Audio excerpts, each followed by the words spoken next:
So I think I'm going to cut stuff, do this creepy piece, and then me and Kimbi are going to close it out. Okay?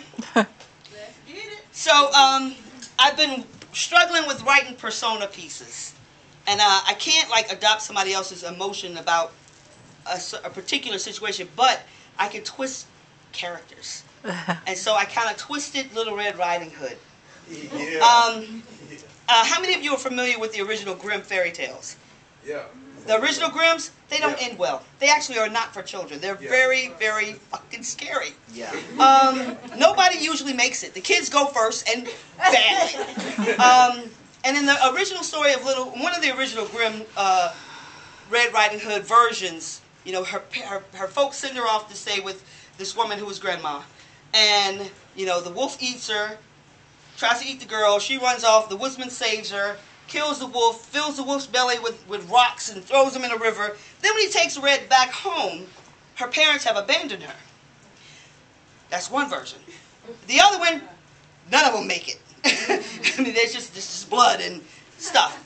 So I took Red and I said, well, maybe what happens if Red, her parents were, she was kind of moved around a lot, and she's sent with this person who was supposed to be grandma, and grandma's not quite right, and, you know, things happen to Red, and then grandma kind of fucks up, and, you know, takes Red over the edge.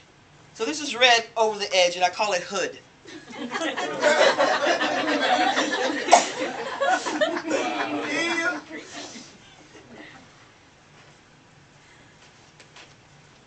Why'd you have to threaten me? We spent years pretending you didn't know who I was. Hell, everybody knew who I was. The others, they just knew better than to threaten me. And now look at you, all ragdoll and lifeless, and you called yourself family. Family wouldn't have threatened me. Family wouldn't have made me bare my claws, and you never trusted me. Always watching. You didn't think I noticed? I noticed. I noticed everything. I noticed the way you treated me differently when that quack doctor used words like psychotic, bipolar, and tendencies towards violence. I saw the knowing looks you passed. Do you have any idea what it is like to be judged and pushed so that the judgments become real, so immersed in your own oblivion, you begin to believe the lies told about you to your face? I wouldn't hurt a fly. I wouldn't hurt family. But you always knew how to hurt me. Pointing out my imperfections, my too big eyes, my not straight teeth, my hands too large to be mistaken for delicate, reminding me that my fairy tale dreams would never come true. You knew that while I sought solitude, I craved your touch. I was good for you. Invisible as the wind, not one hair out of place, not one toe out of line, trapped between worlds. It is easy to disown what you do not recognize. I made myself broken and hollow for you. A stray cat in need of sustenance, my only act of rebellion.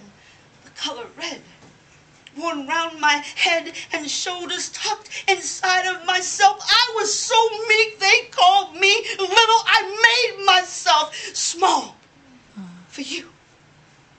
And it was lies they told.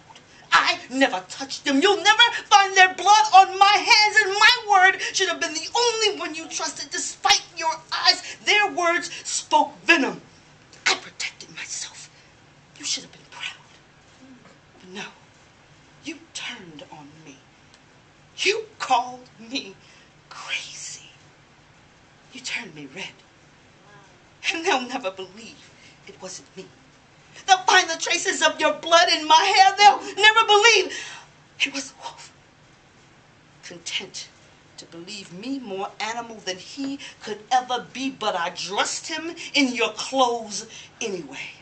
Laid him out on your bed unconscious. And when your lover, the woodsman, comes calling, and he always comes calling, if all goes as planned, he'll react. Believe we were both caught up by our own storms, and if it doesn't work, at least I'll have a head start. I've taken the basket. I packed a lunch. Don't know how long I'll have to hide out. I'm taking the cloak, the red one, the one you never quite cared for. See, I knew you weren't family. Family wouldn't have threatened me. Family wouldn't have made me bare my claws. Family wouldn't have called me